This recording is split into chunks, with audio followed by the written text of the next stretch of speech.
আপনি কি জানেন ভারতের এমন একটি মন্দির রয়েছে যেখানে কোনো দেবীর মূর্তি নেই, তবু লক্ষ লক্ষ মানুষ সেখানে পুজো দিতে ভিড় করেন। আরও অবাক করা বিষয় হলো বছরে একবার এই মন্দিরে নাকি দেবী নিজেই ঋতুমতী হন। তখন মন্দির কয়েকদিনের জন্য বন্ধ করে দেওয়া হয়। কোথায় রয়েছে এই রহস্যময় মন্দির? কেন এত অলৌকিক কাহিনী জড়িয়ে রয়েছে এর সঙ্গে? আজকের ভিডিওতে আমরা জানব ভারতের রহস্যময় শক্তিপীঠ কামাখ্যা মন্দিরের অজানা রহস্য, ইতিহাস এবং কিংবদন্তি। ভিডিওটি শেষ পর্যন্ত দেখুন, কারণ শেষের তথ্যটি আপনাকে অবাক করে দেবে। তো ভিডিওটা শুরু করার আগে আপনাদের সবার কাছে একটাই রিকোয়েস্ট, আপনারা যারা যারা আমার চ্যানেলে নতুন তারা অবশ্যই আমার এই ভিডিওটিতে একটি লাইক করে আমার চ্যানেলটিকে সাবস্ক্রাইব করে দেবেন। তো চলুন ভিডিওটা আর বেশি দেরি না করে শুরু করা যাক। কামাখ্যা মন্দির কোথায় অবস্থিত? কামাখ্যা মন্দির ভারতের অসমের রাজধানী গুয়াহাটির নীলাচল পাহাড়ে অবস্থিত। এটি হিন্দু ধর্মের 51টি শক্তিপীঠের মধ্যে অন্যতম গুরুত্বপূর্ণ শক্তিপীঠ। প্রতি বছর লক্ষ লক্ষ ভক্ত এবং তান্ত্রিক সাধক এখানে আসেন দেবীর আশীর্বাদের লাভের জন্য। কিন্তু প্রশ্ন হলো, এই মন্দির এত বিখ্যাত কেন? এর উত্তর লুকিয়ে আছে হাজার বছরের পুরনো এক পৌরাণিক কাহিনীতে, সতীর দেহাংশ পতনের কাহিনী। হিন্দু পুরাণ অনুযায়ী রাজা দক্ষের কন্যা সতী ভালোবেসে বিয়ে করেছিলেন ভগবান শিবকে, কিন্তু দক্ষ এই বিয়ে মেনে নিতে পারেননি। একদিন দক্ষ একটি বিশাল যজ্ঞের আয়োজন করেন এবং ইচ্ছাকৃতভাবে শিবকে আমন্ত্রণ জানাননি। অপমান সহ্য করতে না পেরে সতী সেই যজ্ঞকুণ্ডে আত্মাহুতি দেন। এই সংবাদ শুনে শিব ক্রোধে উন্মত্ত হয়ে সতীর দেহ কাঁধে নিয়ে তাণ্ডব নৃত্য শুরু করেন।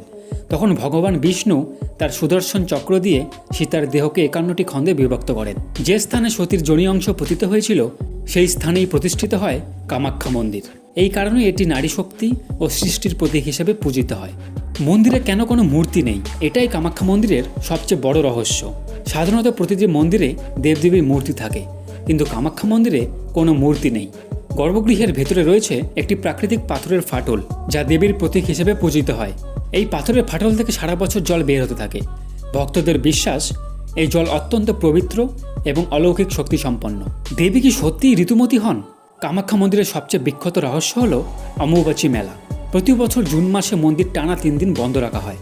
বিশ্বাস করা হয় এই সময় দেবী কামাখ্যা ঋতুমতী হন। এই 3 দিন কোনো পুজো বা দর্শন হয় না। 3 দিন পর মন্দির পুনরায় খুলে দেওয়া হয়।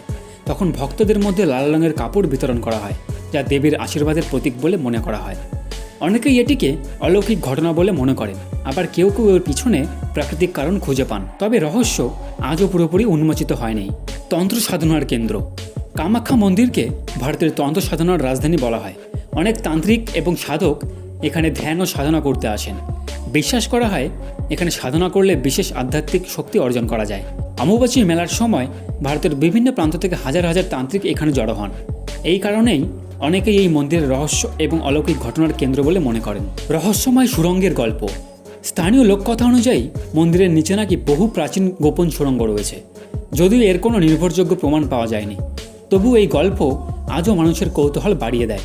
অনেকেরই বিশ্বাস এই সুড়ঙ্গগুলি প্রাচীন রাজাদের গোপন যাতায়াতের পথ ছিল। কামাখ্যা নামের অর্থ কী? কামাখ্যা শব্দটি এসছে কাম অর্থাৎ ইচ্ছা বা আকাঙ্ক্ষা এবং আখ্যা অর্থাৎ প্রকাশ থেকে। ভক্তদের বিশ্বাস দেবী কামাখ্যা মানুষের মনের ইচ্ছা পূরণ করে। এই কারণেই প্রতি বছর অসংখ্য মানুষ এখানে মানত করে আসেন। বিশ্বের বিভিন্ন প্রান্ত থেকে কেন মানুষ আসে? এখানে শুধু ভারত নয়, বাংলাদেশ, নেপাল এবং বিশ্বের বিভিন্ন দেশ থেকেও মানুষ কামাখ্যা মন্দিরে আসেন।